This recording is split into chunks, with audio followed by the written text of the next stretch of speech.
Students, welcome again my channel school from home. बच्चों, ये जो मेरा इनिशिएटिव है लॉकडाउन में कोरोना के दिनों में, तो बिल्कुल फ्री ऑफ कॉस्ट है।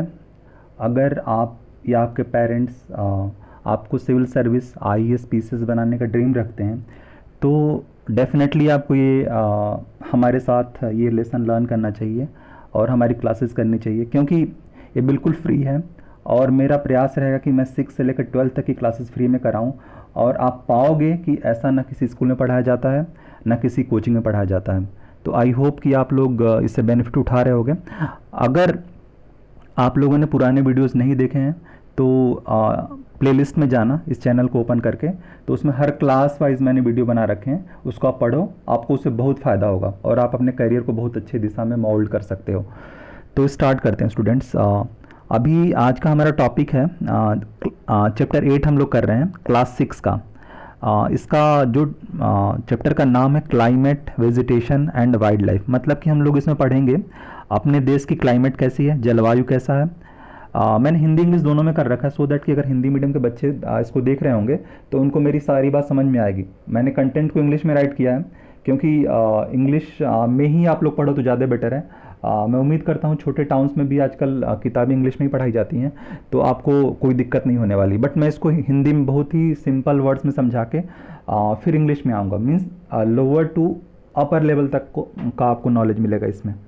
तो देखो बच्चों, इसमें बेसिकली क्या होता है, क्लाइमेट मतलब ये होता है कि अपने देश में कितने तरह की क्लाइमेट्स हैं, ठीक है ना, उनके टाइप्स हम लोग पढ़ेंगे। अच्छा, दूसरा क्या पढ़ेंगे, वेजिटेशन।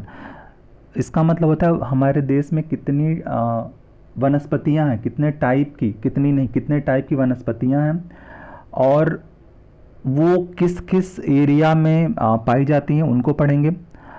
और लास्ट में पढ़ेंगे छोटा सा एक टॉपिक है वाइल्ड लाइफ। मतलब हमारे जंगली जीव जंतु कौन हैं, बर्ड्स कौन कौन सी हैं, उनमें इंपॉर्टेंस को हम लोग स्टडी करेंगे। आप लोग पाओगे कि अगर आप लोग कोई भी किसी एग्ज़ाम का पेपर अगर आपका होगा जीएस का, तो 1-2 सवाल हमेशा इसमें से आते हैं। तो आप लोग सावधानी से इसको ध्यान से पढ़िए, आपको काफ़ी मज़ा आने वाला है। ठीक है, तो मैं इसको स्टार्ट करता हूँ। जो इंडिया में क्लाइमेट्स होती हैं स्टूडेंट्स ना, नॉर्मली हम लोग गांव में सुनते हैं, अपने पेरेंट्स से सुनते हैं कि 3 तरह की होती हैं, ठीक है ना। जबकि एनसीईआरटी की बुक के अकॉर्डिंग 4 तरह की होती हैं क्लाइमेट्स। एक तो जाड़ा हो गया, कोल्ड वेदर, इसका टाइम होता है दिसंबर से फेब तक होता है, ठीक है। दूसरा हॉट वेदर, मतलब गर्मी का मौसम, मार्च से मई तक का होता है। लेकिन बच्चों, जो तीसरा और चौथा है वो रेनी सीजन को 2 पार्ट्स में बांट दिया है। जो फर्स्ट वन इज क्या, साउथ वेस्ट मानसून। देखो बच्चों, साउथ वेस्ट मानसून का मतलब ये होता है, ये अगर इंडिया का मैप आपको पता होगा तो अभी जो है हम लोग अगर यूपी में है, नोएडा में हूँ, कोई देवरिया गोरखपुर में है, तो कोई एमपी में है, तो बहुत ज़्यादा गर्मी पड़ रही है और ये हमारी ट्रॉपिक ऑफ कैंसर है। मैंने चैप्टर 1-2 में सारा पढ़ाया था, आप लोग उस चैप्टर को देख लेना, समझ में ना आ रहा हो तो। तो अगर यहाँ पे मैं दोबारा मैप बनाता हूँ, ये बच्चों देखो, इंडिया का, साउथ इंडिया का मैप है, ये हमारा अरेबियन सी है, ठीक है ना, इसको अरब सागर कहते हैं, ये बे ऑफ बंगाल है, ठीक है, BOB में लिख देता हूँ इसको। तो अपने इंडिया में इस समय बहुत ज़्यादा गर्मी पड़ रही है, ये ट्रॉपिक ऑफ कैंसर है, इसको बोलते हैं हिंदी में कर्क रेखा, ठीक है ना। तो जब गर्मी बहुत पड़ेगी तो क्या होगा बच्चों, अगर यहाँ पे गर्मी बहुत है तो जो हवा होती है वो गर्म होकर ऊपर उठती है। मतलब कि जो हवा ऊपर जाएगी तो यहाँ पे जो प्लेन, जो ये वाला हिस्सा है जहाँ पे गर्मी बहुत ज़्यादा पड़ रही है, वहाँ पे एयर कम हो जाएगा। तो जब एयर कम होगा तो जिधर ज़्यादा एयर होगा उधर से एयर चलेगी, राइट, ठीक है ना। तो समुद्र में ज़्यादा पानी के ऊपर हवा है तो वो हवा ऐसे चलेगी, ठीक है ना। तो ये हवा जब अपने नॉर्थ इंडिया के प्लेन्स में आएगी ना तो ये बारिश करेगी, ठीक है। तो ये तो एक बात हो गई। लेकिन जब मौसम सर्दी का आएगा तो ये हवा जो है क्या होगा, यहाँ पे हवा ज़्यादा हो गया क्योंकि हवा आ गई इधर और ठंडा मौसम भी आ गया। लेकिन अगर आप देखो, अगर इक्वेटर है ना तो इसके नीचे जाड़े में, अपने यहाँ जब जाड़ा पड़ता है इधर गर्मी पड़ती है, तो जब इधर गर्मी पड़ेगी तो ये हवा ज़्यादा है तो ये ज़्यादा की से कम की तरफ चलेगा, ठीक है ना। तो जब ये हवा वापस आती है ना तो उसको रिट्रीटिंग बोलते हैं। रिट्रीटिंग मतलब वापस लौटता हुआ मानसून। तो मानसून को या मानसूनी सीज़न को 2 पार्ट्स में बांटा है। एक तो जाता हुआ मानसून इंडिया में जो जा रहा, और दूसरा है लौटता हुआ मानसून, ठीक है ना। तो जो जाता हुआ मानसून है उसको बोलते हैं साउथ वेस्ट मानसून, जो इंडिया में एंट्री करता है, और जो लौटता हुआ मानसून होता है उसको क्या बोलते हैं, रिट्रीटिंग मानसून, ठीक है ना। जाता हुआ मानसून इंडिया के अंदर जो, उसको मानसून सीजन बोलेंगे, और जो आता हुआ है उसको इंग्लिश में रिट्रीटिंग सीजन बोलेंगे, ठीक है ना। तो ये जाता हुआ ये है, इसका जो टाइम होता है, देखो बच्चों मैंने लिखा है जून से सितंबर, ठीक है। और जो लौटता है वो कितने टाइम में लौटता है, अक्टूबर से नवंबर, कुछ दिसंबर तक भी, ठीक है ना। तो आपने सुना होगा कि तमिलनाडु के जो, ये तमिलनाडु का जो एरिया है ना, यहाँ जो बारिश होती है वो विंटर सीजन में होती है, जब अपने यहाँ सर्दी पड़ती है तो रिट्रीटिंग मानसून से यहाँ जो है रेन होता है। तो आई होप कि आपको समझ में आ रहा होगा। अगर समझ में ना भी आ रहा हो तो आप बस इतना समझो कि 4 सीज़न होते हैं, ठीक है ना, कोल्ड, हॉट और मानसून, और fourth one is the retreating monsoon, ठीक है। नेक्स्ट करते हैं।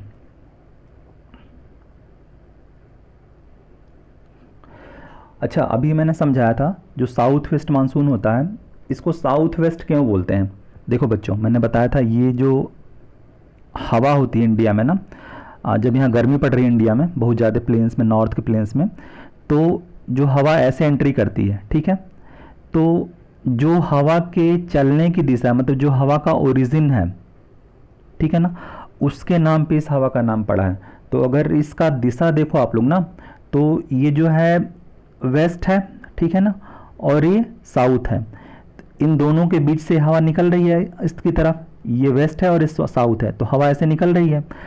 तो जो सोर्स होता है हवा का, उसके डायरेक्शन के नाम पे इसका नाम पड़ा है साउथ वेस्ट मानसून। फिर से समझो बच्चों कि ये जो हवा ऐसे चल रही है, इंडिया में एंट्री कर रही है ऐसे चल के, तो इसका जो डायरेक्शन है ना, ये वेस्ट और साउथ के बीच में है। तो जो चीज़ वेस्ट और साउथ के बीच में होता है उसको क्या बोलेंगे, साउथ वेस्ट, या हिंदी में बोलेंगे दक्षिण पश्चिम, ठीक है ना।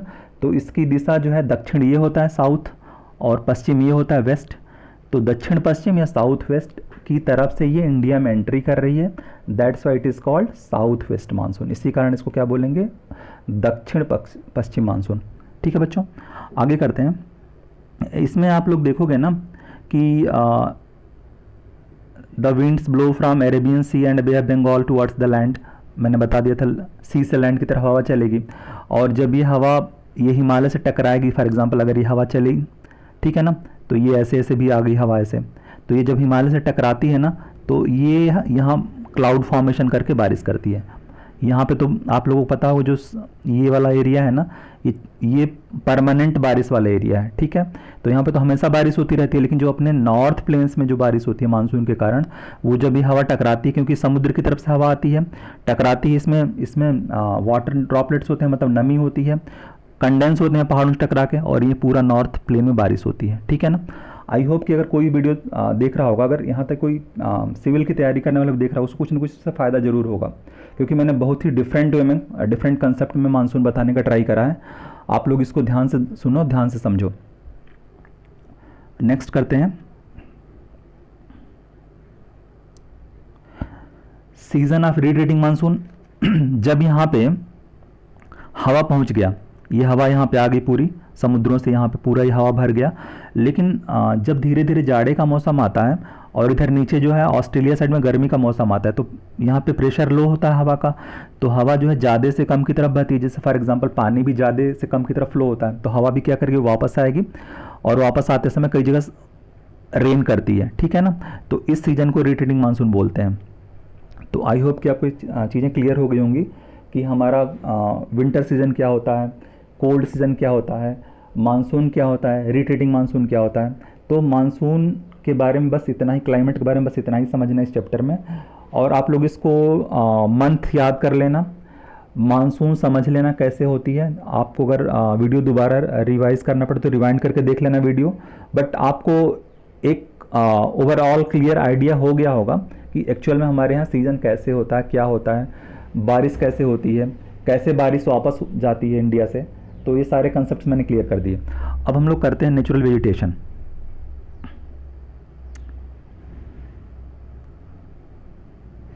इसको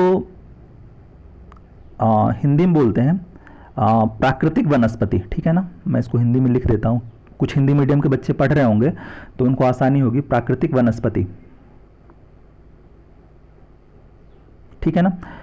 ये आप लोग करेक्ट कर लेना, व न आधा स प तक छोटी की मात्रा। ये मेरा उंगली से लिख रहा हूँ तो इसलिए थोड़ा सा इसमें राइटिंग गड़बड़ हो रही है। तो प्राकृतिक वनस्पति का मतलब ये होता है कि ऐसा वेजिटेशन, ऐसी वनस्पति जिनको बिना किसी ह्यूमन इंटरवेंशन के उगाया जाता हो, ठीक है। Natural vegetation are the vegetation which are grown without the human intervention, बिना आदमी की मदद के, बिना इंसानों की हेल्प के, जो अपने आप उगाते हैं, ठीक है ना। आई होप कि डेफिनेशन क्लियर हो गया होगा। तो अब हम पढ़ेंगे कि इंडिया में जो है ये प्राकृतिक या नेचुरल वनस्पतियाँ जो हैं कितने तरह की होती हैं और उनका डिवीज़न कैसा है और वो कहाँ कहाँ पाए जाते हैं। तो आइए आइए देखते हैं इसको।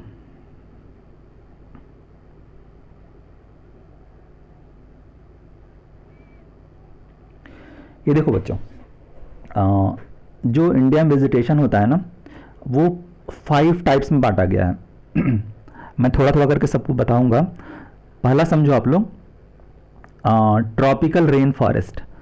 ट्रॉपिकल रेन फॉरेस्ट का मतलब ये होता है, सबसे पहली बात यह है कि इसको ट्रॉपिकल नाम क्यों दिया गया है या उष्ण नाम क्यों दिया गया है। क्योंकि जो अपना कंट्री है ना, जो ये कंट्री है अपना इंडिया, ये ट्रॉपिक ऑफ कैंसर इसके बीचों बीच से गुजरता है, ठीक है। तो इसीलिए ये गर्म हमारा कंट्री है, इसीलिए इसको ट्रॉपिकल से हम जानते हैं। तो जो हमारे यहाँ वेजिटेशन पाई जाती है उनके नाम ट्रॉपिकल से ही स्टार्ट होते हैं। For example tropical rain forest, tropical deciduous forest, इसका हिंदी में नाम है उष्णकटिबंधीय सदाबहार वन, उष्णकटिबंधीय पर्णपाती वन। तो मैं धीरे धीरे सबको समझाऊंगा, आप लोग ध्यान से पेशेंस के साथ सुनो मेरी बात, आपको बड़े अच्छे से क्लियर होगा, बहुत मजा आएगा पढ़ने में। कि आप लोग इंडिया के, अभी आपने सीज़न के बारे में पढ़ लिया, फिर आप इंडिया में किस किस तरह की नेचुरल वनस्पतियाँ, वेजिटेशन, उनके बारे में पढ़ लिया। तो मैं समझाने का ट्राई करता हूँ।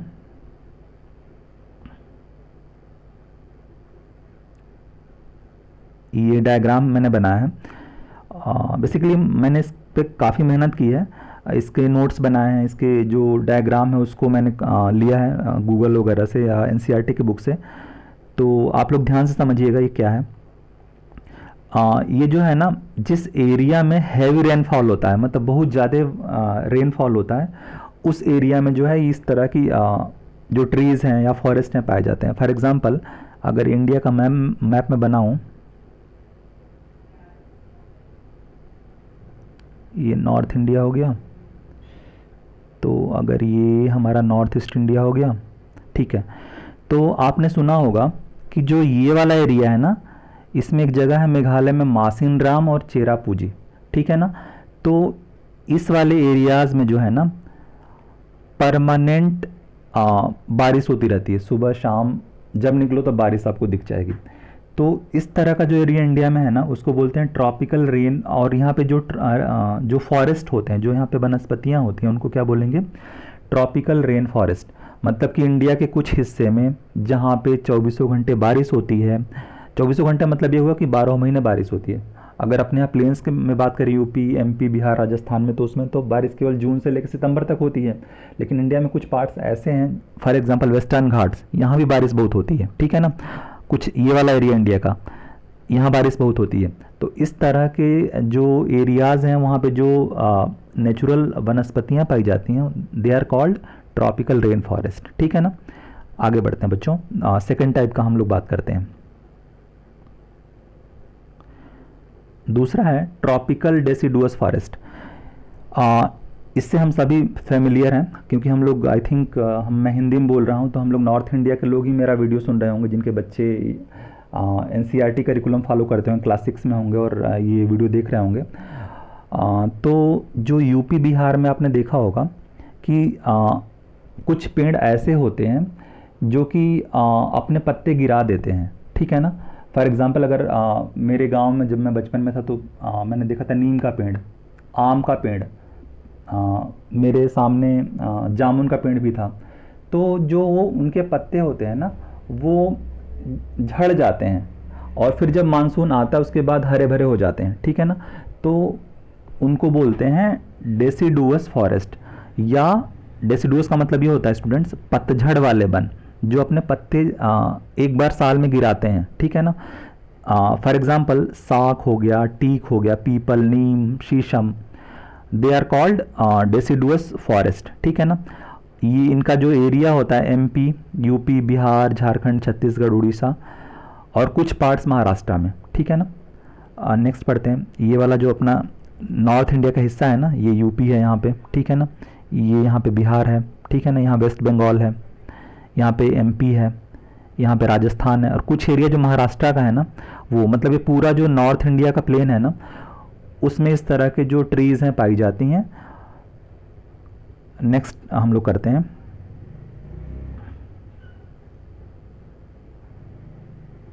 ये इसका डायग्राम देख लो बच्चों। ये पत्ते गिरा रहे हैं साल में एक बार सारे पत्ते गिर जाएंगे, फिर दोबारा आते हैं मानसून के समय या मानसून के बाद, ठीक है। तीसरा है थॉर्नी बुशेज। थॉर्नी बुशेज का मतलब ये होता है कि राजस्थान में आप देखोगे ऐसे ऐसे कटीले ट्रीज पाए जाते हैं, अपने आप उगे होते हैं, इसमें कांटे होते हैं। कांटे क्यों होते हैं बच्चों?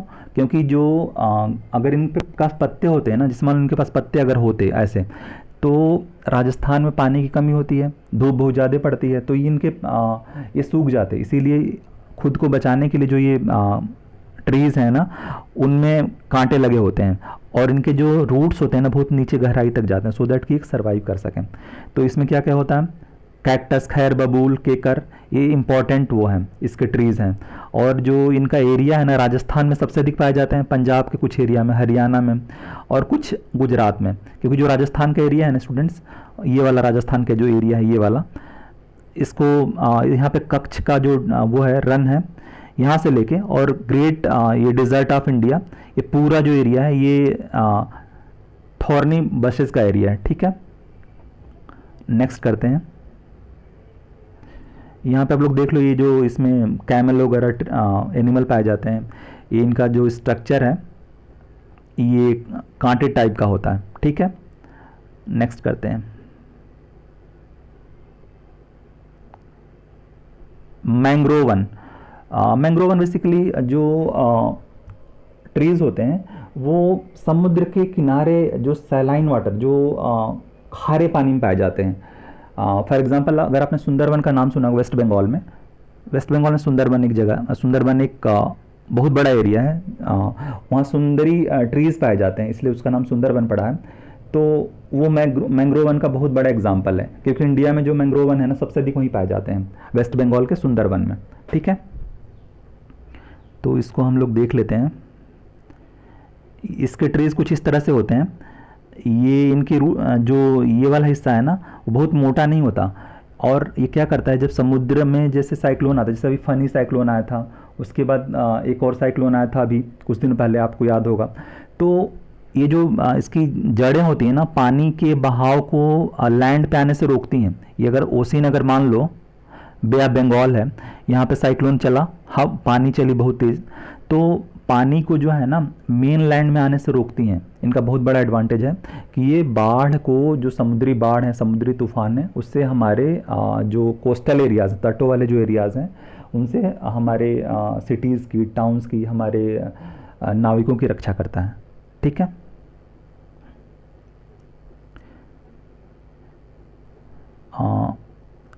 वेस्ट बंगाल और अंडमान निकोबार, ठीक है ना, यहाँ पे सुंदरी नाम के जो ट्रीज़ पाई जाती हैं वो मैंग्रोव के एग्जाम्पल हैं, ठीक है। नेक्स्ट हमारा जो है माउंटेन वेजिटेशन, जो पर्वतीय वन होते हैं, जो पर्वतों में पाए जाते हैं, वो माउंटेन वेजिटेशन कहलाते हैं। उनके एग्जाम्पल हैं चीड़, पाइन, देवदार, इस तरह के ट्री जो हैं। देखो देवदार के पेड़ हमने बना रखे हैं, ये अपना हिमालय का एरिया है, तो इस तरह के ट्री जो है ना वो पर्वतीय वन या माउंटेन वेजिटेशन कहलाते हैं। नेक्स्ट करते हैं हम लोग वाइल्ड लाइफ। देखो मैंने जो नोट्स बनाए, वाइल्ड लाइफ में कुछ है नहीं, अपने इंडिया में जो है ना वैरायटी ऑफ वाइल्ड लाइफ पाए जाते हैं, ठीक है ना। 1000 ऑफ स्पीसीज हैं उनके, और उनमें रेप्टाइल्स हैं, एम्फीबियंस हैं, मैमल्स हैं, बर्ड्स हैं, इंसेक्ट्स हैं।